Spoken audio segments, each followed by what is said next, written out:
오늘은 이제 16장 은혜 언약에 대해서 같이 보도록 하겠습니다. 어, 핵심 주제라고 한다면 우리가 지난 시간들을 통해서 배웠던 내용들을 결국 간추려 보면 인간의 실패가 뭐죠? 행위 언약의 파기입니다. 그렇죠? 동산, 나무, 실과 그 어떤 것도 다 마음껏 누릴 수 있는 존재였지만 하나님께서 그 선과 악을 알게 하는 그 나무의 열매는 먹지 마라. 그것을 먹는 날에 정령 죽으리라 라고 말씀하셨던 그 행위를 기초로 한 언약이 파기되었기 때문에 결국 인간과 하나님의 이 관계는 이 죄라는 단절로 인하여서 모든 것들이 끝날 수밖에 없는 그런 상태에 놓였지만 이제 결국 우리가 오늘 배우고자 하는 이 은혜의 언약의 핵심 주제라고 한다면 하나님께서 그런 하나님과 인간 사이에 그리스도를 중보자로 세우셨다. 그러니까 제가 뭐 이 중보에 대한 개념도 여러 번 말씀드렸지만 중보 기도 이런 표현들 함부로 쓰는 거 아니라고 여러 번 말씀드렸습니다. 왜냐하면 중보라는 단어는 예수님께만 쓸 수 있는 단어예요. 그러니까 우리가 거룩이란 단어도 우리가 사람과 사람 사이에서 야, 넌 참 거룩하구나. 이거는 그 상대방이 뭔가 거룩한 척할 때 우리가 농담처럼 쓰는 말이지만 실제로는 거룩한 사람은 없잖아요. 거룩이라는 것은 죄와 구별되다라는 뜻이기 때문에 이 거룩이란 단어는 하나님께만 쓸 수 있는 단어란 말이죠. 마찬가지예요. 하나님과 우리 사이에 죄로 단절된 그 관계를 연결하는 그 중보적 존재는 예수 그리스도 한 분입니다. 그러니까 우리가 뭐 중보 기도라는 표현에 대해서 제가 예전에 뭐 설교할 때도 또 그것이 아마 우리 교회 쇼츠 조회수 거의 한 3인가 아마 그 정도 되는 것 같은데 내가 널 위해서 기도할게 라고 충분히 표현하면 되는 것을 굳이 내가 널 위해서 중보할게 그런 예수님께만 쓸 수 있는 단어들을 거기다가 가지고 오는 것들이 우리에게 보편적이 되었다는 것도 우리 한번 고민해 봐야 될 필요가 있는 거예요. 왜 자꾸만 하나님의 것을 인간에게 자꾸 돌리려고 할까? 그런 질문들 말이죠. 그래서 하나님은 그리스도를 중보자로 세우셔서 결국 우리를 은혜로 구원하시는 새 언약을 주셨다. 이제 그것이 우리가 오늘 함께 다루게 될 이 은혜 언약의 핵심 주제가 되겠습니다. 자, 그래서 한번 그 내용들을 같이 한번 살펴보기를 원하는데요. 은혜 언약의 정의와 필요성. 일단은 뭐 제가 지금 이 배경에 대해서도 충분히 말씀을 드렸지만 한 번 더 정리를 해보자면 행위 언약을 어긴 인간, 그 인간은 스스로 무엇할 능력을 상실했습니까? 스스로를 구원할 능력을 상실했죠. 그래서 하나님의 공의는 우리가 하나님을 사랑과 공의의 하나님 이렇게 얘기할 때 많은 사람들이 그 공의를 빼고 싶어 하는 이유가 뭐죠? 사랑을 두둔하려고 하는 이유가 뭐죠?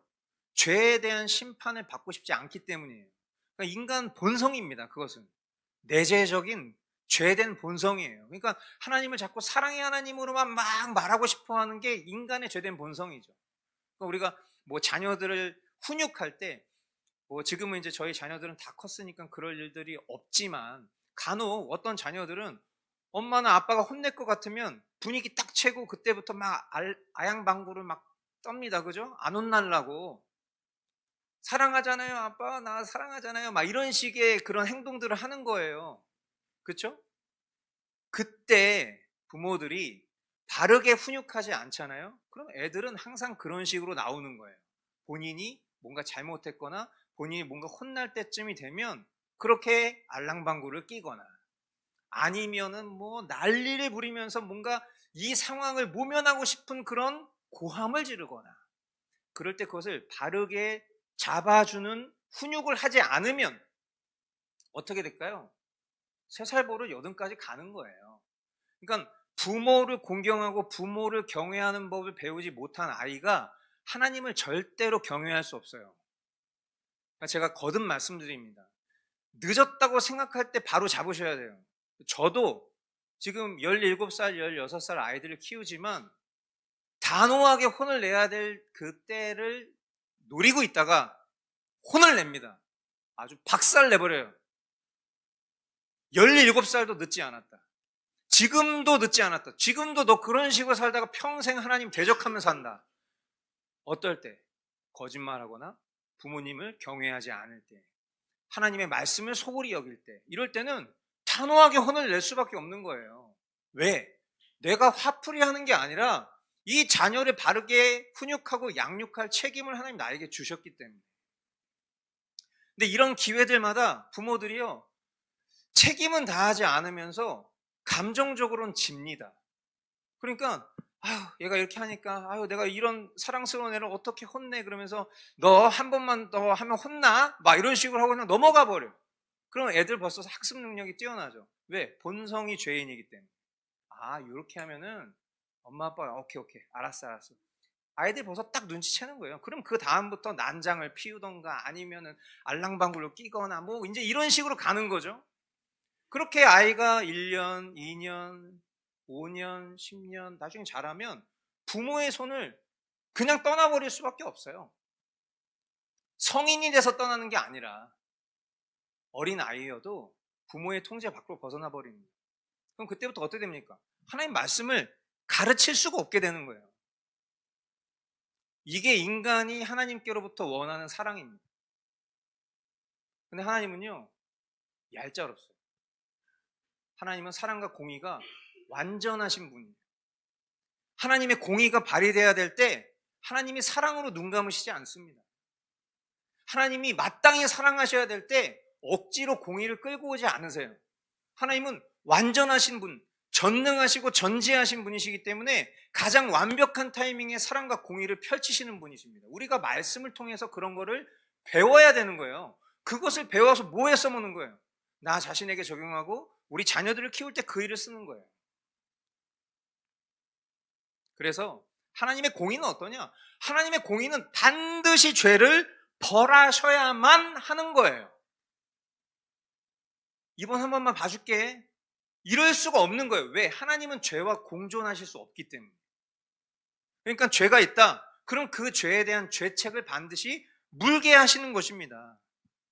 그러니까 하나님을 대적한 인간은 스스로를 구원한 능력을 상실해 버렸다. 그러나 그것으로 끝난 것이 아니라 그런 인간의 하나님을 향한 마음은 공의로 그 죄를 벌하실 수밖에 없다. 그럼 하나님이 공의로 심판하시면 모든 인간은 어떻게 되는 거예요? 그 죄책으로 말미암아 영벌에 처할 수밖에 없게 되는 거겠죠. 그게 인간에게 소망이 없는 배경입니다. 그래서 이제 이 은혜의 언약의 정의라고 한다면 결국 이 은혜의 언약은 하나님께서 죄인들을 그리스도 안에서 구원하시기로 뭐 하시고 작정하시고, 예, 아주 위대한 신학적인 용어입니다. 작정하시고. 하나님께서 우리가 보통 야 그래 결심했어, 내가 작정하기로, 뭔가 이런 식의 작정을 할 때는 그거는 내가 반드시 그 일을 내가 좋든 싫든 이루기로 결정하는 거예요. 그러니까 하나님을 대적한 인간을 하나님께서 자기 하나밖에 없는 아들을 대속물로 내어주시기까지 그들을 하나님의 자녀로 다시 불러 들이시기로 결정하신 데에는 우리는 그걸 너무 쉽게 생각해요. 우리는 아주 사소한 누군가의 불편함 가운데서도 그 한 사람을 용서하는 게 굉장히 어려운 사람 아닙니까? 그런데 하나님이 우리를 용서하시고 하나님이 우리를 받아들이시는 걸 되게 쉽게 생각해요. 그러니까 복음의 가치가 우리에게 소중하지가 않은 거예요. 그냥 뭔가 자동으로, 오토매틱, 뭔가 이게 하나님은 완전한 사랑의 하나님으로만 생각하니까 그냥 내가 좀 죄 지어도 이런 나를 받아들여 주시는 걸 너무 당연하게 생각하는 거죠. 그런데 하나님은 이 일을 작정하실 수밖에 없는 거예요. 하나님은 사랑도 있으시지만 공의 하나님이시기 때문에 하나님께서 이 일을 작정하시고 그 하나님의 자녀된 백성들과 맺으신 거룩하고 영원한 약속을 체결하셨다. 그래서 이것을 우리가 이제 은혜 언약이라고 부르는 것이고, 여기서의 핵심이라고 한다면 이 언약은 인간의 공로나 행위에 기초하고 있지 않다.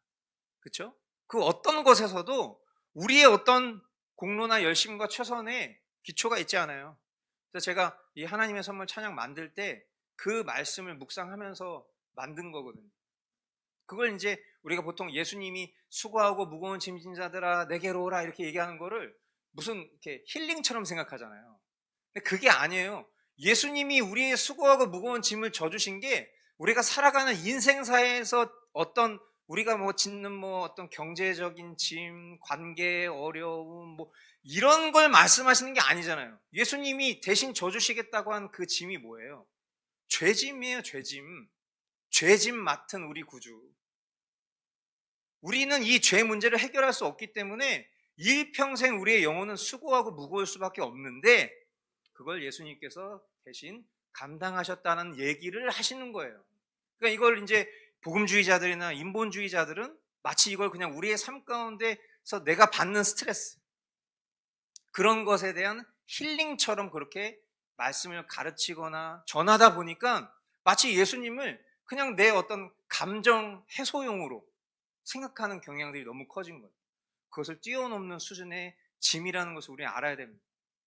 그리고 그것을 이제 이어지는 말씀에 연결해서 이게 우리에게서 난 것이 아니라 하나님 선물이다. 그래서 오직 하나님의 전적인 은혜와 그리스도의 중보 사역에 기초한다라는 것이 이 은혜 언약의 정의와 또 핵심이 되겠습니다. 그래서 우리가 이제 어떤 이 시점에서 계약과 언약의 좀 차이점을 우리가 좀 생각해야 되는데 왜 이 하나님의 약속, 이 언약을 다루면서 계약이라는 단어를 끌고 왔냐면 이 하나님의 약속을, 이 은혜 언약을 계약처럼 생각하는 사람들이 있습니다. 그러니까 뭐냐면 계약과 언약의 차이점은 뭐예요? 계약은 이런 거죠. 네가 이렇게 하면 내가 이걸 줄게. 그러니까 제가 항상 이 하나님의 구원 경륜을 설명할 때 선구원 후율법 이렇게 표현하잖아요. 그렇죠? 우리가 율법을 지켜야 후 구원을 받는 체계가 아니에요. 하나님이 우리를 구원하시는 건. 이스라엘 백성들이 특별한 어떤 뭐 요즘에 무슨 하브르타 교육법 막 이런 거 막 따라가잖아요. 아니 왜 예수 그리스도가 없는 교육법을 왜 부모들이 자꾸 따라가는지 잘 모르겠어요. 그거는 그냥 유대교적인 교육법이잖아요. 그러니까 우리가 성경에서 유대인들을 만나니까 이 이스라엘 민족들이 선민이니까 뭔가 이 안에 특별한 하나님의 교육법이 있을 거라는 것을 연구한 나머지 하브르타 무슨 하여튼 뭐 그런 거 있잖아요. 제가 예전에 이제 교육학 공부할 때 엄청난 인사이트를 받았던 게 뭐냐면 어떤 교수님이 그런 얘기를 하는 거예요. 요즘에 그런 이스라엘 방식의 수많은 교육법이 막 곽강받고 있는데 여러분 한번 이런 생각을 해보셨습니까? 그 이스라엘의 교육법 안에는요 예수 그리스도가 없습니다. 이 얘기를 하는 거예요. 제가 그때 너무 깜짝 놀랐어요. 왜냐하면 저도 그때만 해도 그런 생각을 되게 많이 가지고 살았거든요. 그러니까 우리가 성경에서 유대의 민족들을 아주 친근하게 만나니까 그리고 우리가 이 선구원 후 율법 이들이 특별한 민족이어서 하나님이 이들을 세운 게 아니잖아요. 오히려 이 민족이 하나님을 가장 대적하는 민족이라는 것을 우리는 구약의 역사를 통해서 지겹게 봤거든요. 그런데 그들 안에 가지고 있는 어떤 고유의 기질, 고유의 교육법, 뭔가 이런 것 안에 특별함이 있을 거라고 착각하는 거예요. 여러분 그런 건 없습니다. 물론 저랑 이런 지점에서 다르게 생각하는 분들이 제법 많다는 것은 인정합니다만 저는 그렇게 생각해요. 그러니까 뭔가 그런 방식을 자꾸 추구하는 것 내면 안에는 뭔가 저들에게 특별함이 있다. 이스라엘 백성이 선택받은 데에는 이스라엘 백성 안에 특별함이 있을 것이다 라고 생각하는 반기독교적인 사상을 우리는 배격해야 돼요. 이스라엘 백성이 특별해서 하나님 선택하신 게 아닙니다. 그냥 하나님 안에 있는, 그걸 신학적으로 뭐라고 표현합니까? 하나님 안에 계신 어떤 의도로 이렇게 표현해요. 하나님 안에 어떤 의도가 있는데 그 의도 우린 몰라. 근데 어떤 의도로 이스라엘 백성을 택하시고 그 택한 민족들에게 하나님께서 하나님의 법을 주신 거예요. 너희는 내 백성이니까 너희는 내 법을 지켜라. 선구원, 먼저 구원하시고 그들에게 하나님 법을 주셨다. 후 율법, 구원 이렇게 받는 거죠. 그러니까 이것을 우리가 자꾸 계약관계로 자꾸 만드니까 우리 어떻게 합니까? 율법을 지키려고 해. 행위 구원을 하려고 그래. 내 열심과 최선. 그 수고하고 무거운 짐을 주님이 다 내려놓으라고 하는데 우리가 다시 그 수고하고 무거운 짐을 끌고 오는 격이죠. 그러니까 내가 하나님 앞에 이런 봉사를 하고 내가 이런 열심을 하고 이런 최선을 하면 하나님 나를 기뻐하실 거야. 하나님 나를 구원하실 거야. 까지 가는 거예요. 그럼 예수 그리스도가 필요합니까? 예수 그리스도 필요 없잖아요. 그럼 내가 열심히 하면 되는 거예요? 부분적으로 필요한 거예요, 예수님이. 그럼 복음이 아니죠. 그래서 우리가 항상 기억해야 될 것은 이 언약은 사실상 우리가 이 뒤에서 이 성격에 대해서 얘기 물론 하겠지만은 기본적으로 이 언약은 하나님께서 내가 다 이뤘으니까 넌 받기만 해. 이런 식이라는 걸 아셔야 돼요. 근로계약서가 아닙니다. 은혜의 언약. 그죠? 거저 주시는 것이다. 라는 것 여러분들이 꼭 기억하실 수 있게 되길 바라요. 성격을 보겠습니다. 은혜의 언약의 성격. 첫째, 일방적이며 쌍방적인 언약이다. 그럼 일방적인 건 뭐냐? 우리가 잘 알다시피 하나님께서 이 모든 언약 체계와 그 구조와 방식 이런 것들을 다 먼저 계획하셨습니다. 그리고 우리에게 먼저 찾아오셨습니다. 그리고 심지어 구원에 필요한 모든 조건을 우리에게 넘기신 게 아니라 하나밖에 없는 아들 예수 그리스도를 통해서 홀로 이루신다는 점에서 일방적이라는 거예요. 원래 여기서는 이제 만약 여기가 미국이었잖아요. 그러면 할렐루야 막 이렇게 나왔을 텐데, 그죠? 우리는 유교 문화다 보니까 그렇구나, 허허허허, 아유 감사해라 막 이제 이런 거죠. 뭐 미국 갔다 온 사람처럼 얘기합니다, 그죠? 안 갔다 왔는데. 자, 쌍방적이라는 건 뭐냐? 그러나 이 언약 안에서 성도는 이거를 로봇처럼 기계적으로 반응하는 게 아니라 인격적으로 반응하게 하신다. 인격적으로. 믿음으로 동의하고 순종하기로 서약한다라는 점에서 쌍방적이다라는 거예요. 그러니까 우리가 하나님 다 하신다, 주님이 하십니다, 이렇게 어떤 일방적이라고 해서 우리가 아무것도 안 해도 되는 그런 로봇이 되는 게 아니라는 거, 기계적이라는 게 아니라는 걸 아셔야 된다는 거죠. 그러니까 우리가 계속 지난주에도 그런 자유의지나 이런 거 관련해서 이야기를 나눌 때에도 얘기했지만 그 과정 속에서도 사실은 그게 어떤 기계적으로 일어나는 것처럼 우리가 인식할 수도 있죠. 왜냐하면 우리 안에 소원을 불어넣어 주시는 것도 주님이라고 하니까, 그럼 그냥 나는 뭐 될 대로 되라지 하고 있으면 주님이 뭐 내 마음도 알아서 뿅 바꿔주시고 주님을 사랑하고 주님을 위해서 헌신하고자 하는 그 주님의 약속을 내가 믿기로 결단하는 그런 모든 것도 주님이 뭐 알아서 뭐 기계적으로 해주시는 거겠지라고 생각할지 모르겠지만 절대 그런 게 아니라는 거예요.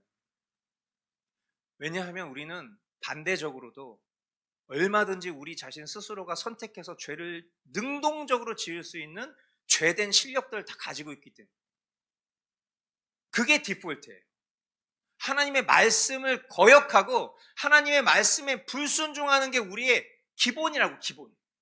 그런데 그런 우리의 성정을 성령으로 이끄셔서 결국에는 이 하나님이 우리에게 주신 이 은혜 언약을 취할 수 있도록 만들어 주시는 과정 속에서 주님이 우리의 마음을 주장하시는 것이, 이것이 쌍방적이다, 인격적으로 반응할 수 있도록 우리의 삶을, 우리의 생각과 마음을 그렇게 주장하시는 것이다. 그러니까 마치 신랑이 신부에게 뭐 이렇게 프로포즈를 하면 이게 상호간에 서로 체결이 돼야 되잖아요. 그러니까 프로포즈를 하면 신부가 네 좋아요 이렇게 할 수 있도록 판을 깔아주는 것 같은, 마치 비유적으로 표현하자면 그런 방식이라는 거죠. 그러니까 우리가 하나님께서 우리에게 너 이 선물을 받을래? 라고 하셨을 때 아멘, 네, 할렐루야, 감사합니다, 이렇게 할 수 있도록 펼쳐 놓으시는 것이 은혜의 언약의 그런 방식이고 역할이다라는 것을 그렇게 이해하시면 좋겠습니다. 다음 페이지 보시면 이제 영원한 언약에서 이 언약은 취소되지 않으며 영원히 지속된다. 이사야 54장 10절 말씀 우리 같이 한 목소리로 읽어보도록 하겠습니다. 시작. 비록 산들이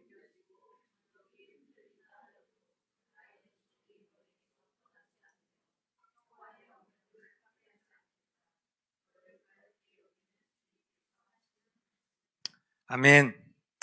저는 그 주님의 어떤 우리를 향하신 그 구원의 인내, 우리가 그 견인교리를 배울 때도 여러 번 이야기했지만 구원의 인내라고 표현한 것은 우리가 인격적으로 하나님 앞에서의 우리의 삶의 모습을 한번 곰곰이 되짚어 봤을 때 만약에 저와 여러분이 하나님이라면 우리를 인내하고 참으며 그 구원을 끝까지 완성하실 만큼의 모습을 우리가 가지고 살아가고 있습니까?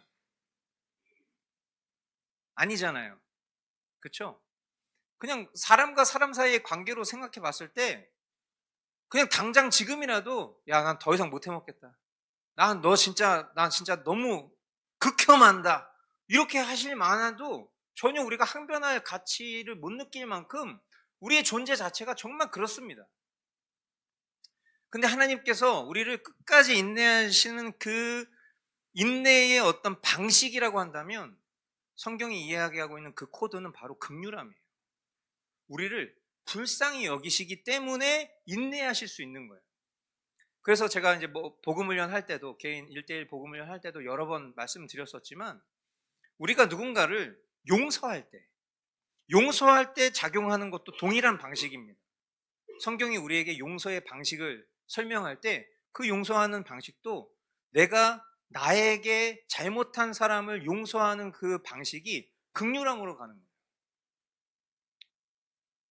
배우자끼리 혹은 원수끼리 혹은 친구끼리 교우끼리 가족끼리 어떤 그런 과정 속에서 우리가 용서해야 되는 수많은 상황들 속에서 실질적으로 그 용서가 가능케 되는 원동력은 긍휼함으로 작용하거든요. 지금 이 말씀을 보면 비록 산들이 옮겨지고 언덕이 흔들린다 하여도 그러니까 천지가 개벽해도 나의 은총이 너에게서 떠나지 않을 것이다. 내가 너에게 베풀 그 은혜는 이 은혜의 언약은 절대로 떠나지 않을 것이다.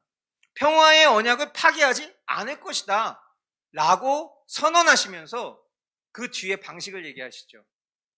너를 가엾게 여기는 주님께서 하시는 말씀. 그래서 저와 여러분이 성령으로 충만하면 우리가 영혼들을 긍휼히 여기는 마음이 생깁니다. 그것을 통해서 너른 마음이 생겨요. 이런 마음을 저와 여러분들이 가지실 수 있게 되길 바랍니다. 세 번째, 평화와 사랑의 언약입니다. 하나님과 원수되었던 우리가 친구가 되고 영적 혼인 관계를 맺습니다.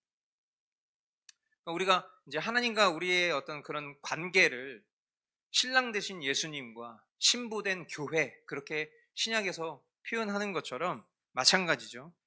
에스겔 16장 8절 말씀에 보면 그때에 내가 내 곁으로 지나가다가 너를 보니 너는 한창 사랑스러운 때였다. 그래서 내가 내 몸 위에 나의 겉옷자락을 펴서 내 벗은 몸을 가리고 너에게 맹세하고 너와 언약을 맺어서 너는 나의 사람이 되었다. 나 주 하나님의 말이다. 여러분 지금 이게 우리가 보통 이 성경이 우리의 존재를 표현할 때 어떤 존재로 표현하냐면 간음한 여인으로 표현할 때가 참 많습니다. 그렇죠? 대표적으로 고멜이 그렇죠. 그런 내용들을 통해서 우리가 하나님을 향해서 영적으로 간음한 존재예요. 그런데 그런 우리를 하나님께서 어떻게 여기시는가? 그 대표적인 내용들이 이제 아가서 말씀을 통해서 우리가 볼 수 있는 내용들이잖아요. 근데 지금 이 에스겔서에도 비슷한 형태의 어떤 문학을 가지고 소개를 하고 있어요. 내가 네 곁으로 지나가다가 너를 보니 너는 한창 사랑스러운 때였다. 그러니까 사실은 이 표현이 굉장히 역설적인 표현이에요. 왜냐하면 하나님을 대적하고 하나님을 경홀히 여기는 그런 존재를 향해서 하나님은 하나님의 시선에서 그를 사랑스럽게 보신 겁니다. 그래서 내가 내 몸 위에 나의 겉옷자락을 펴서 내 벗은 몸을 가리고 수치를 덮어주시겠다는 거죠. 이 덮어주시겠다라는 개념이 바로 대속의 의미잖아요. 대속. 죄를 덮어주시는 거예요. 무엇으로? 예수 그리스도로. 다 예언적인 말씀이죠. 복음적인 말씀인 것입니다. 너에게 맹세하고. 예수님이 하나님께서 왜 맹세하십니까? 하나님이 맹세하실 이유가 뭐가 있어요? 맹세는 약자가 할 일이죠. 은혜를 베푸는 강자편에서 맹세할 이유가 있습니까? 약자들이 맹세를 하고 뭔가를 서원하고 뭔가를 빌어도 부족할 판국에 이 은혜를 베풀어 주시는 하나님께서, 대속하시는 하나님께서 내가 너에게 베푼 이 은혜를 앞으로 절대로 무르지 않겠다라는 맹세를 하시고 너와 언약을 맺어서 너는 내게 되었다. 나 주 하나님의 말이다. 쿵! 도장까지 찍는 거죠. 이게 하나님이 우리에게 주신 언약이에요. 그러니까 이 언약의 가치, 이 은혜 언약의 가치, 이 예수 그리스도의 십자가 복음의 가치를 깨달은 사람이라면 어찌 인간의 공로와 인간의 의의를 내세울 수 있겠습니까? 이런 완벽하고 완전하고 단호한 하나님의 약속과 그의 날인이 쿵 찍혔는데 내가 잘못하면 구원에서 탈락할 수도 있고 내가 잘해서 영접하면 주님의 사람이 될 수도 있고 이런 교리 자체가 성립될 수가 없다라고 믿는 게 이 개혁신앙이에요. 인간의 어떤 가능성과 인간의 공로와 인간의 최선과 인간의 실책으로 말미암아서 구원이 왔다 갔다 할 수 있다면 그게 어찌 우리에게 복음이 될 수 있겠냔 말이에요. 지금 우리는 은혜의 언약을 다루고 있는 중입니다. 은혜의 언약. 자, 그렇기 때문에 은혜의 언약의 조건은 뭘까? 은혜의 언약의 조건은 뭡니까? 믿음이죠. 믿음. 첫째, 공로적 조건이 아니다. 은혜의 언약에는 우리가 값을 치러야 하는 공로적 조건은 없다. 모든 죄값은 그리스도께서 지불하셨다. 그래서 예전에 제가 사역하던 팀의 목사님께서 만드신 찬양 중에 선불의 사랑이라는 찬양이 있어요. 선불의 사랑. 그러니까 얼핏 제목만 들으면은 선불하면 뭐 약간 불교 쪽 약간 그런 느낌인데 선불, 미리 지불했다. 그러니까 저와 여러분이 우리가 이제 뭐 약간 재밌게 그런 표현 쓰잖아요. 뭐 엄카 이런 표현 쓰잖아요. 엄마 카드 찬스 뭐 이런 거, 아빠 카드 찬스 뭐 이런 거 해가지고 미리 어떤 내가 갈 음식점에다가 카드를 맡겨놓은 거지. 그리고 내가 마음껏 막 먹으면 계산하려고 그러면 아까 그분이 계산하고 가셨어요. 그냥 가시면 됩니다. 우와 막 이런 거. 그죠? 저와 여러분이 만약에 선불된 대속의 사건이 없었더라면 저와 여러분들은 다 심판대에 똑같이 서야 됩니다.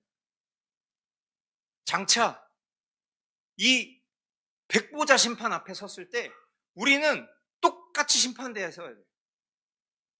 그러면 우리 중에 인류 역사의 모든 인간을 다 통틀어서 그 심판대를 통과할 수 있는 인간이 있겠습니까?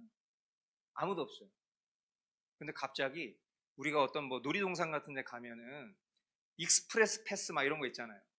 그죠? 돈 조금 더 내면은 줄 안 서도 되고 막 이런 거 있잖아요. 그때 막 옆으로 막 줄 안 서면서 막 또 가는 사람들 보면 저 사람들은 뭐 하는 사람이지? 막 되게 부러워하면서 우리는 2시간, 3시간 막 기다리고 막 이런 것처럼 우리는 심판대 앞에서 그 심판을 받지 않아도 돼. 왜? 예수님께서 2000년 전 십자가 위에서 믿는 자들에 대한 모든 죄책을 다 탕감하셨기 때문에, 선불하셨기 때문에. 그러면 이게 진짜 복음이에요. 이게 복음의 가치입니다. 우리가 이것을 깨닫고 살아간다면 그 은혜에 대한 반응, 그 은혜에 대한 화답, 그러니까 항상 우리가 그 어린 아이들을 키우거나 뭐 청소년들을 이렇게 훈련시킬 때마다 야, 넌 도대체 언제까지 그러고 살 거니? 너 언제까지 그렇게 맨날 똑같은 얘기를 해야 바뀔 거야? 너 말씀 볼 거야, 안 볼 거야? 아, 내가 이런 얘기를 너에게 해야 되겠니? 막 이런 얘기를 하는 순간들이 오잖아요. 그렇죠? 목사도 똑같습니다. 목사도 성도들한테 아니 언제까지 말씀을 안 보실 겁니까? 아니 언제까지 기도 안 하실 겁니까? 왜 이런 얘기가 하고 싶지 않은 얘기냐면 지금 우리가 다루고 있는 이 내용들을 보세요. 우리가 하나님께로부터 어떤 은혜를 받았는지를 한번 생각해 보시라고. 하나님이 이런 은혜를 우리에게 베풀어 줬기 때문에 자, 내가 너에게 원하는 것은 너 일평생 너 열심히 일해가지고 열심히 돈 벌어가지고 그거 나에게 다 갖다 바쳐라. 하나님 우리에게 그런 걸 요구하신 적이 한 번도 없어요. 하나님이 우리에게 요구하신 게 뭐죠? 우리 송인의 자매님 인애를 원하시잖아요. 그죠? 예. 성경에 보면은 인애를 원하신다고 우리에게 원하시는 게 사랑을 원하신다고 사랑을. 그럼 하나님을 향한 사랑은 뭐예요 도대체? 우리가 하나님을 향해서 하는 사랑이 뭐냐고. 하나님 우리에게 원하시는 사랑의 방식이 뭐냐고요. 여러분 저랑 제 아내랑 어떤 이야기를 하다가 보면은 그런 얘기를 많이 해요. 제가 생각하는 사랑은 필요한 것을 채워주는 겁니다. 그러면 남자들은 그거를 뭔가 물건으로 해결하려고 하는 경향이 있어요. 왜? 세상의 풍조가 그러니까. 그리고 그런 세상의 풍조에 빠져있는 여자들의 니즈가 그러니까. 그럼 뭔가 명품백을 사줘야 되고, 물론 우리 집 얘기하는 건 아닙니다만, 뭔가 명품백을 사줘야 되고, 뭔가 보석을 사줘야 되고, 뭔가 뭐 차를 사줘야 되고, 무슨 뭐 화장품을 사줘야 되고, 항상 이런 식으로 우리는 그것을 보응하는 형태로 이렇게 가는데, 제 아내가 원하는 건 뭐냐면, 본인이 하는 얘기를 씹지 않는 거예요. 내 얘기 들었어, 안 들었어? 맨날 이래. 대답 좀 해, 대답 좀. 그러니까 사랑의 방식이라는 건 사실은 큰 게 아니죠. 자기의 얘기를 소중하게 생각해주고 그걸 들어주고 그것에 대한 대화를 나누고 교통하는 게 진짜 사랑인 거잖아요. 하나님 우리에게 뭘 원하십니까? 제사를 원하지 않는다고 하시잖아요. 우리에게 우리가 열심히 일해서 진짜 정신 나간 인간이 옛날에 저한테 그런 얘기 한 적이 있는데, 제가 하나님도 하나님의 일을 하시려면 돈이 필요하시지 않겠어요? 그래서 제가 열심히 돈 벌어가지고 교회에다가 헌금할 거라니까요.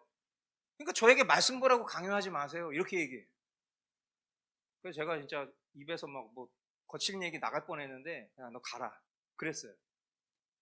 하나님이 만물을 창조하신 분인데, 만물을 창조하신 분이 돈이 없어서 일을 못합니까? 자기가 열심히 해가지고 헌금 갖다 바치면 그걸로 된다는 거예요. 그래서 어디서 그런 복음을 배웠는지 모르겠는데, 여러분, 헌금은 내가 정말 자발적인 거죠.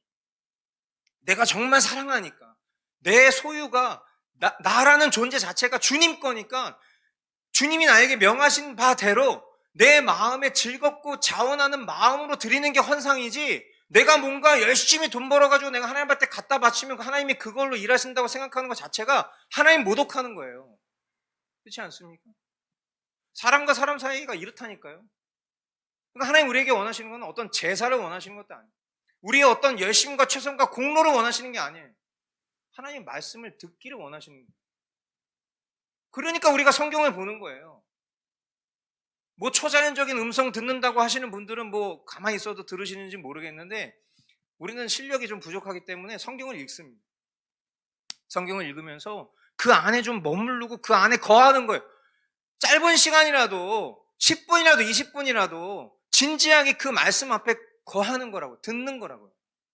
내가 하는 어떤 그런 뭐 행위 이런 거 다 차치하고 그냥 1대1로 독대하는 거예요. 말씀 앞에. 그리고 그 말씀 앞에서 하나님 내게 주신 그 마음대로 기도하는 거예요. 그리고 이제 더 나아가서 지체들을 위해서도 기도할 수 있는 거고, 더 나아가서 그 어떤 뒤에 이어지는 헌신과 초선도 나올 수 있는 거겠죠. 이게 다 기본이란 말이에요. 이게 하나님을 기쁘시게 하는 일들입니다. 그걸 여러분들이 꼭 아실 수 있게 되길 바라요. 그러니까 이거는 너무 기본 중에 기본이기 때문에 이 기본을 말하는 거는 진짜 어린 자녀들을 계속 반복적으로 양육하는 그런 꼴인 거죠. 제가 늘 말씀드리지만 저도 제가 목사가 아니잖아요. 그럼 말씀 보기를 싫어할 겁니다. 그게 인간의 존재적 죄성이 그래요. 그게 디폴트니까. 제가 목사가 아니었으면, 제가 책임감이 없는 사람이었으면 저는 그냥 말씀을 안 봤을 겁니다. 근데 하나님께서 우리에게 은혜의 방편을 마련해 주셨고 우리에게 이런 공동체를 주셨잖아요. 그러니까 저는요 말씀을 자발적으로 보기를 원해요. 이런 어떤 제도와 틀에 갇혀서 누군가에게 보여지는 그런 억지스러움으로 말씀 보고 싶진 않아요. 가끔 이렇게 얘기하시는 분들도 있거든요. 저는 그거를 수많은 세월들을 통해서 들어왔던 얘기들이거든요. 아주 공통적이에요. 아주 고급 핑계입니다. 말씀 보고 싶지 않다는 것을 그런 식으로 핑계를 대는 거예요. 이게 왜 안전한 장치라고 생각하지 않으십니까? 그렇게 생각해 보세요. 제가 목사기 때문에, 제가 본이 되어야 되기 때문에 저도 말씀을 보고 있는 거예요.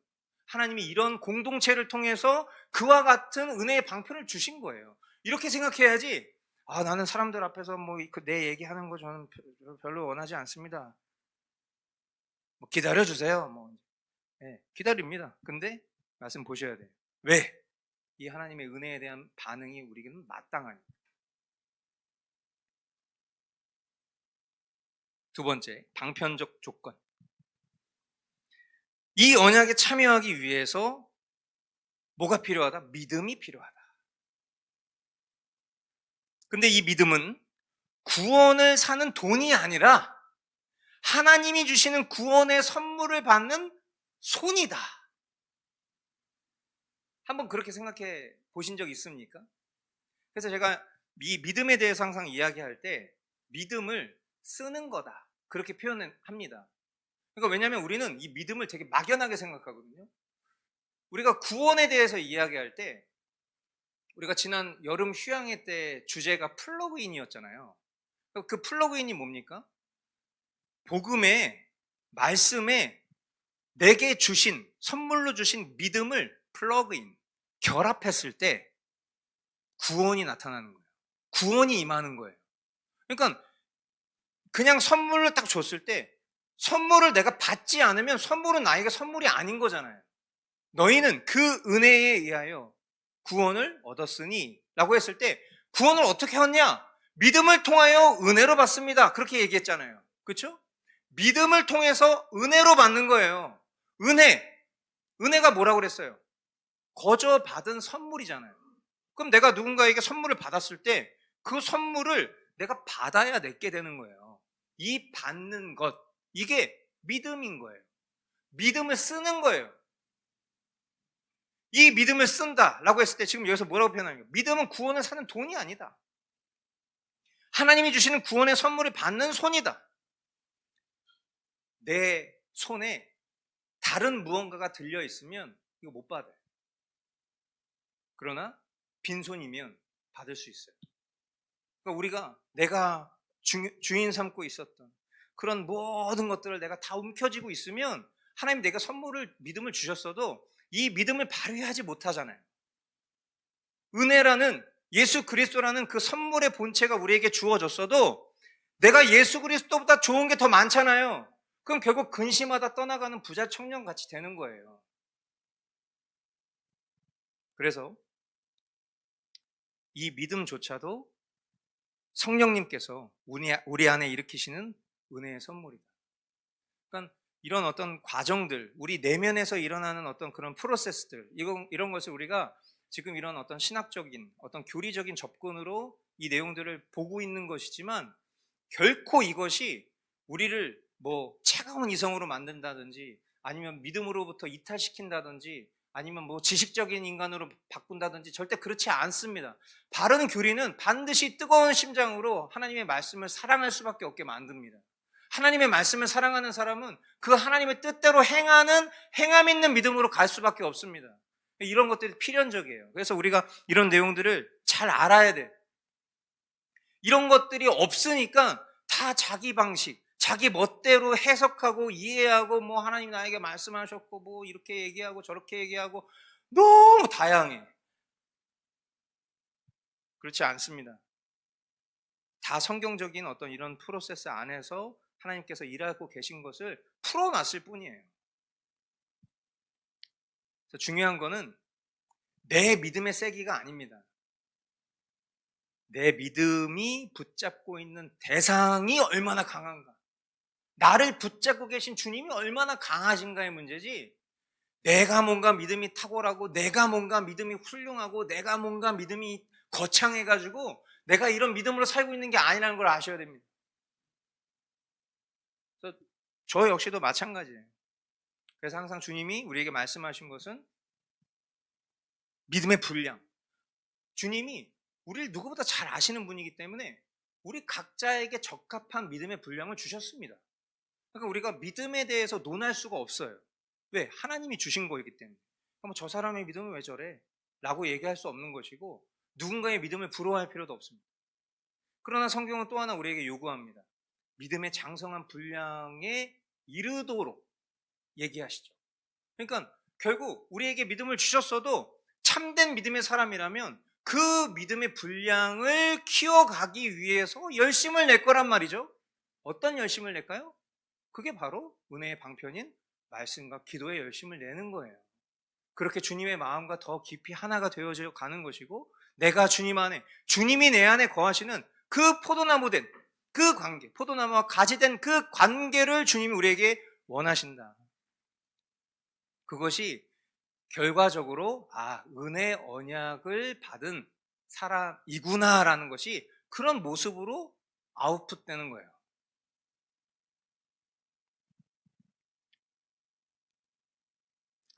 자, 구약과 신약의 통일성에 대해서 보겠습니다. 이게 지난번에 이제 몇 주 전에 이런 질문이 그때 나왔었죠. 그래서 뭐 구약은 어떤 방식으로 구원을 받는지, 신약은 어떤 방식으로 구원받는지에 대한 질문이 나왔을 때 한동안 제가 약간 포즈를 했습니다. 왜냐하면 이거는 어떻게 보면 굉장히 기초적인 질문인데 이런 질문이 나왔을 때 이걸 어떻게 잘 대답을 해야 될까 굉장히 망설였어요. 왜냐하면 구원론은 동일하거든요. 구약이든 신약이든 하나의 방식입니다. 우리가 뭐 세대주의자나 뭐 소시니안이나 알미니안이 아니기 때문에 구원의 방식은 똑같습니다. 어떻게 똑같습니까? 구약은 오실 메시아, 그렇죠? 오실 메시아를 믿는 믿음.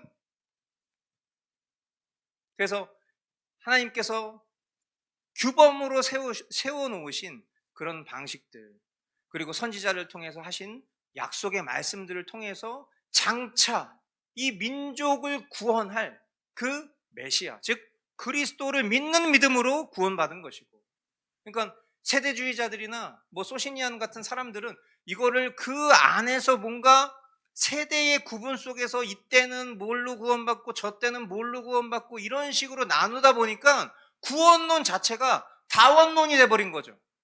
그러니까 이런 영향은 오늘날에도 똑같이 있어요. 그러니까 다양한, 우리가 그것을 구원론으로 정립하진 않았어도 사람들 안에는 뭔가 예수 그리스도를 믿는 것만으로 부족하다는 생각을 하는 거거든요. 그러니까 뭐 나중에 조금 더 깊이 있게 다루게 되면 뭐 바울의 세관점 학파나 이런 것들도 이야기하겠지만, 결국 뭡니까? 이게 이제 그 초대교회의 유대민족들에게 나타나는 대표적인 현상들이 오늘날에도 나타나고 있는데, 뭐냐면 유대민족들은 일평생 그들이 율법을 지켜야만 구원을 받는다고 생각하면서 살았거든요. 그런데 복음을 들었어요. 바울을 통해서, 베드로를 통해서 막 복음을 들었어요. 그러니까 우리의 행위나 우리의 열심이나 우리의 공로로 구원받는 게 아니야. 그 예수 그리스도를 믿는 믿음으로 충분해 라고 얘기했어요. 그러면 당연히 해방감을 느껴야 되는데, 해방감을 느끼는 게 아니라 도리어 뭔가 이걸로 부족한데, 그냥 이렇게 믿기만 하면 된다고? 아니 우리 조상들과 나는 그동안 살아오면서 계속 이 율법에 얽매이면서 살았는데 이것으로부터 더 이상 자유하다고? 그냥 예수 그리스도를 믿으면 된다고? 일단 알겠습니다 하고선 계속 생각하면서 그러면 이건 어떨까? 내가 예수 그리스도를 믿는 믿음 플러스 계속 내가 살아왔었던 그 행위적 열심을 더하면 100%, 200%가 되지 않을까? 이렇게 된 거죠. 그러니까 구원으로 충분하지 않다는 결론인 거예요, 결국에. 복음으로 충분하다면 이걸로 끝나야 되는데 복음의 율법을 더하는 거죠. 이 얘기인 즉슨 100%, 200%가 아니에요. 100% 복음을 100% 거절하는.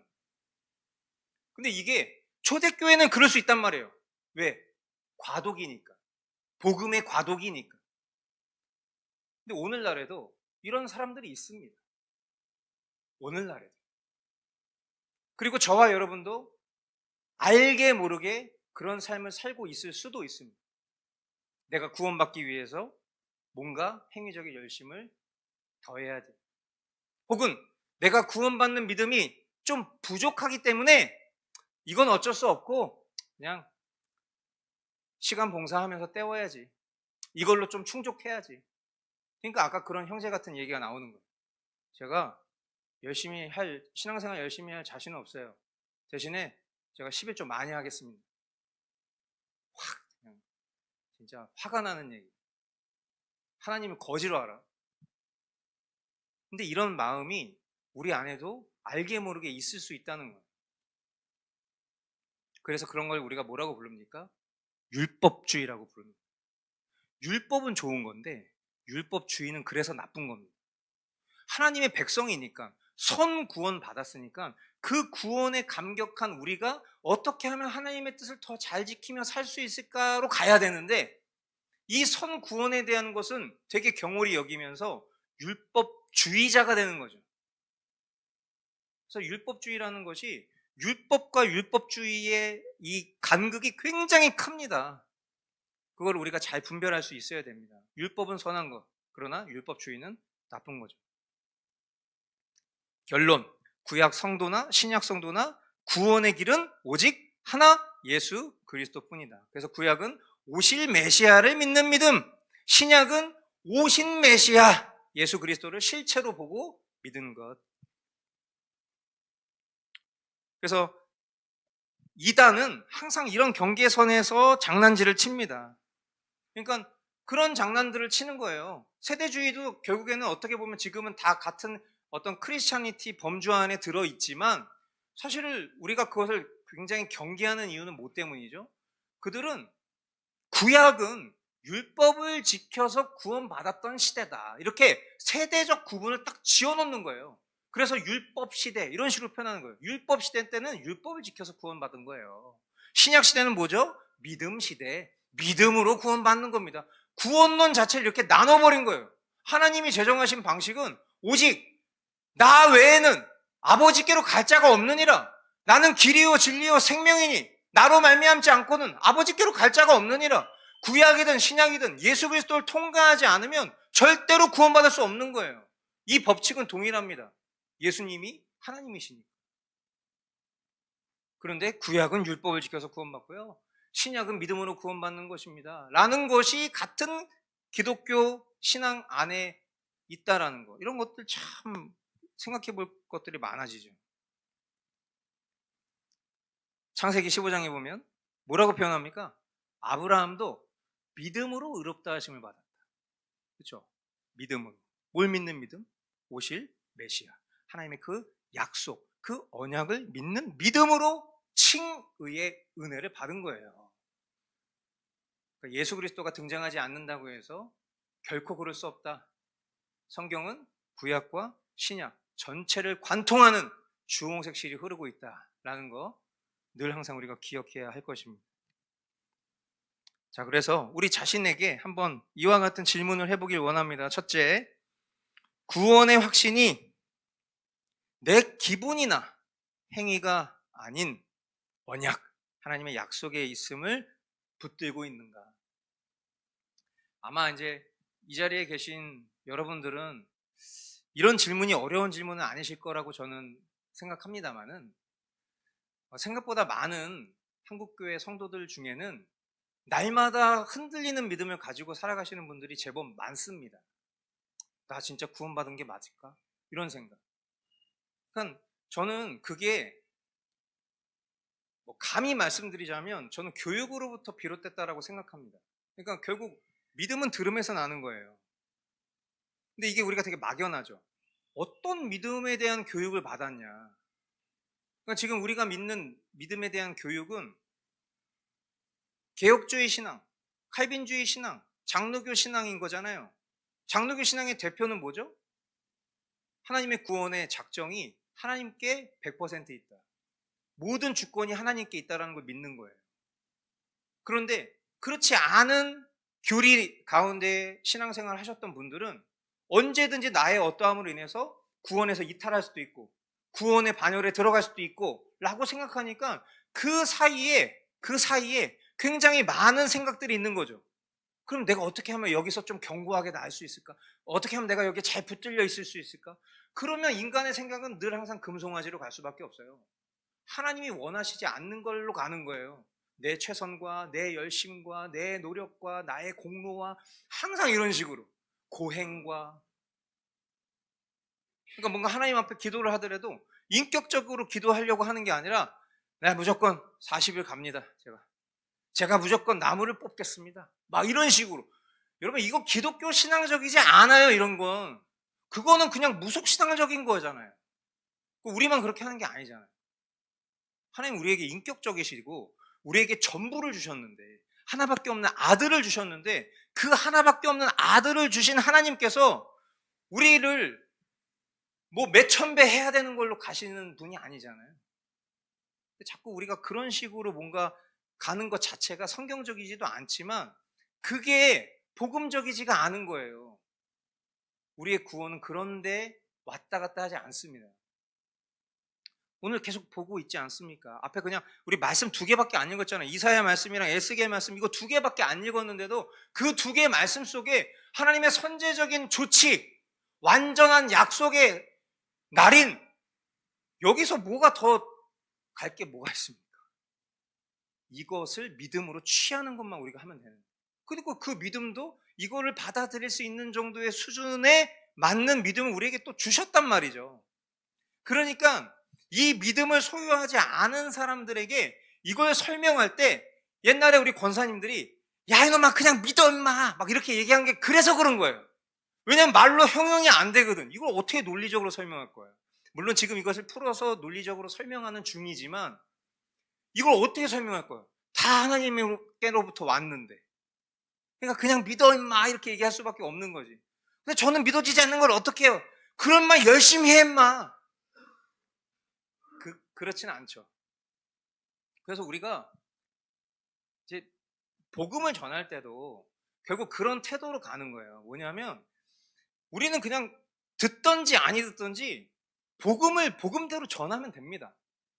그럼 우리는 그 복음을 전했잖아요. 아까 구원의 방식이 어떤 식으로 온다고 그랬죠? 성경에서 이야기하는 것을 공식화하면 복음 플러그인 믿음이에요.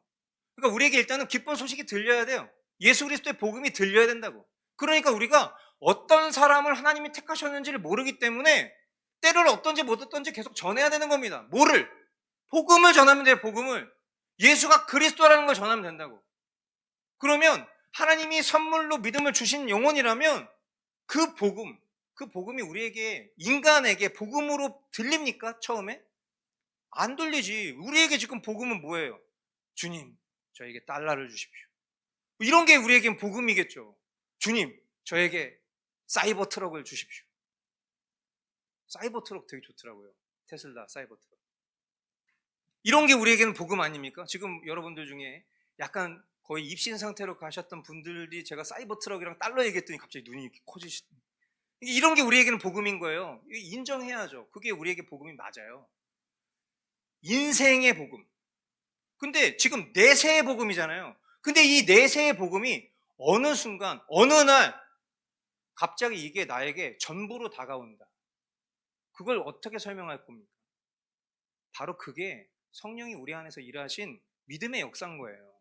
믿어지지 않는 거, 소중하지 않던 거, 이런 게 소중하게 어느 순간 다가온 거예요. 저와 여러분들은 다 그런 방식으로 믿음으로 복음을 취한 삶을 살고 있는 중인 거예요.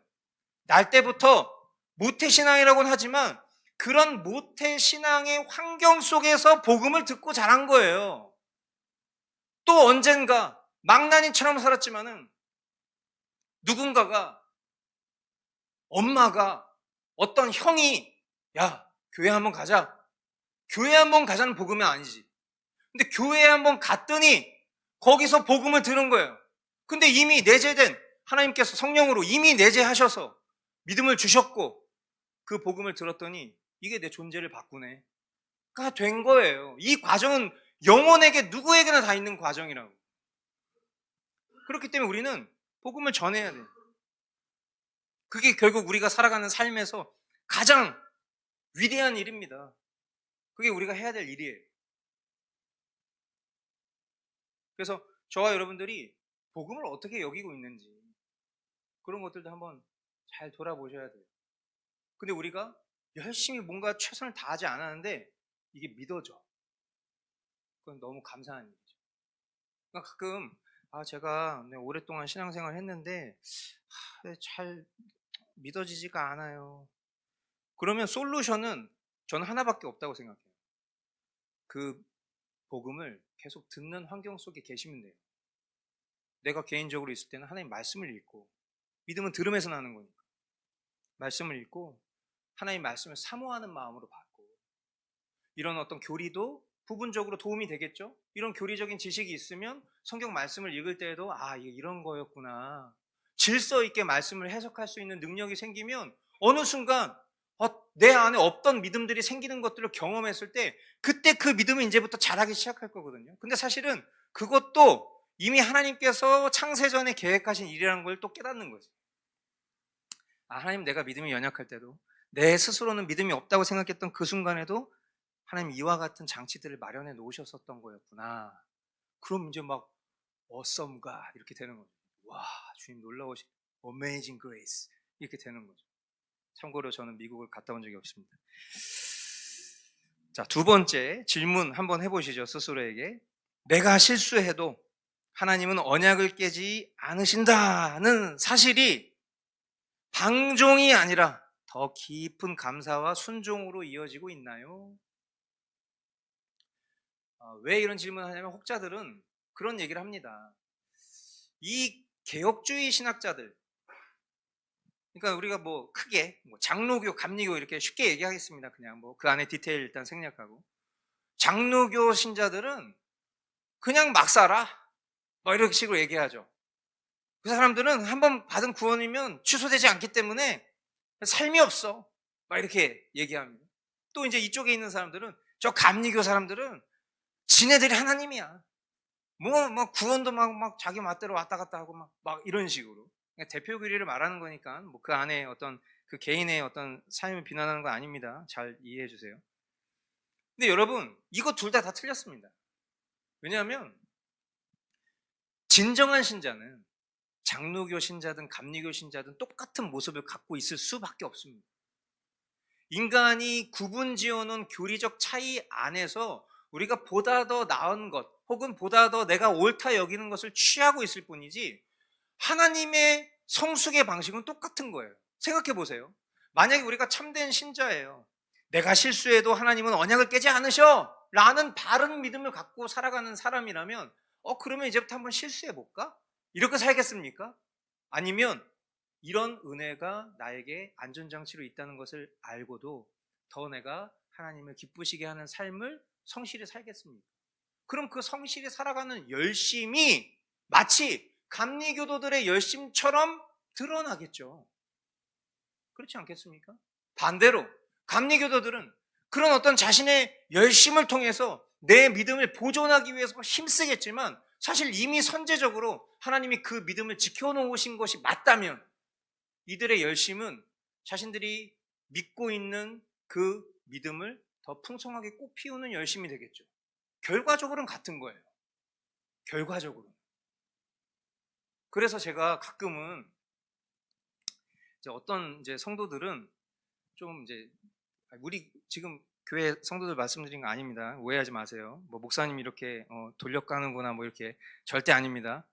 그러니까 때로는 그런 생각할 때가 있어요. 제가 뭐냐면 사람마다 기질적인 좀 차이가 있는 경우가 있잖아요. 그러니까 어떤 사람들은 뭔가 좀 스케줄을 딱 짜놓고 그리고 그 속에서 뭔가 열심히 굴러야 막 뭔가 이렇게 뜨거운 열정이 일어나는 사람이 있을 수도 있고, 또 반대로 뭔가 이런 틀 안에 가둬놓으면은 뭔가 이 반골 기질이 있어가지고 막 뛰쳐나가려고 하는 그런 사람들도 있을 수 있잖아요.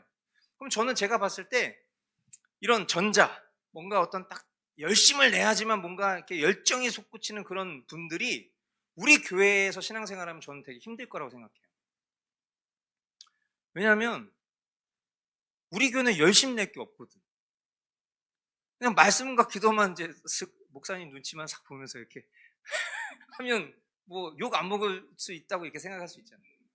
한번 생각해 보세요. 여러분 어떠신지. 저는 그래서 가끔 그런 게 좀 필요하신 분들은 내가 아는 감리교회로 좀 보내드릴까? 뭐 이런 생각을 할 때도 있었습니다.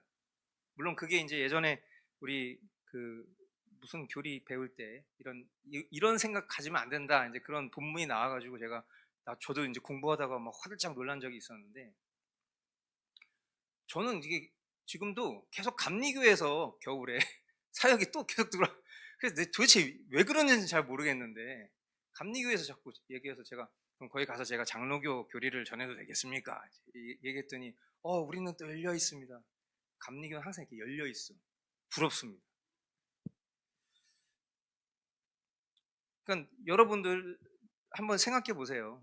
내가 이렇게 어떤 하나님의 은혜에 대해서 묵상했을 때 이 은혜가 나를 방종하게 하는지, 아니면 이 은혜가 하나님을 향한 사랑을 더 열정내게 하는지 한번 스스로를 겸손히 돌아보시고, 당연히 결론은 정해져 있죠. 깊은 감사와 순종의 모습으로 나아갈 것을 간구하시면 좋겠어요. 그러니까 하나님께서 우리 안에 소원을 불어일으켜 주신다는 것을 우리가 믿는다면 저와 여러분의 기도는 그런 방향으로 가야 되는 거예요. 하나님, 제 안에 정말 주님을 향한 사랑으로 충만하게 해주십시오. 그래서 제가 하나님의 말씀을 사모하게 해주십시오. 하나님 말씀을 보지 않고서는 견딜 수가 없는 그런 마음을 주십시오. 아침에 눈을 뜨면 스마트폰을 열어보는 것보다 하나님의 말씀을 더 먼저 선제적으로 보고 싶은 열정이 일어날 수 있도록 인도해 주십시오. 무슨 일이 있어도 오늘 하루가 떠나가기 전에 하나님의 말씀 앞에 머무는 사람이 될 수 있도록 인도해 주십시오. 한번 그런 기도를 해보시는 건 어떨까 싶습니다. 저도 마찬가지예요. 늘 말씀드리지만 목사라고 다르지 않습니다. 똑같습니다. 저도 그런 마음입니다. 그런 마음으로 기도합니다. 제가 어저께 새벽에 중간에 깼어요. 그래가지고 막 자야 되는데 잠이 또 안 오는 거죠. 막 마음에 여러 가지 막 번민도 있고 여러 가지 막 생각도 있고 막 계획도 있고 막 복잡한데 계속 기도하게 되더라고요. 그러니까 마치 뭐 주님이 이렇게 기도하라고 하게끔 하시려고 막 깨우신 것 같은 그런 마음으로 막 기도하다가 또 졸다가 또 기도하다가 자다가 막 그랬는데, 그런 기도를 했어요. 그리고 우리 성도들 생각하면서 제가 우리 성도분들 지금 이 자리에 계신 분들이 막 떠올라요. 때마다. 그러면 이게 떠오르게 하시는 거구나, 이제 그렇게 믿음으로 여기고 그분들을 위해서 기도합니다. 하나님, 우리 이런 교우가 우리 머스트 교회에 와서 정말 잘 적응할 수 있도록 인도해 주셔서 너무 감사드리고, 하나님 말씀을 사랑하는 성도가 될 수 있도록 도와주시고 그 삶에 이런 행함의 열매들이 맺힐 수 있도록 인도해 주시고, 그런 기도하게 됩니다. 또 아픈 교우들 생각하면서 기도하게 되고, 그러니까 그냥 뭐 될 때도 되겠지, 뭐 하나님 알아서 하시겠지, 모든 게 하나님의 섭리 가운데 있으니까, 이렇게 생각되는 게 아니라 더 그렇게 기도하게 된다는 거예요. 저와 여러분 안에 그런 주님이 주시는 순수한 열정들이 계속 이 은혜 언약에 반응하는 그런 열정들이 더 뜨거워지실 수 있게 되길 바랍니다. 네, 여기까지 하고요.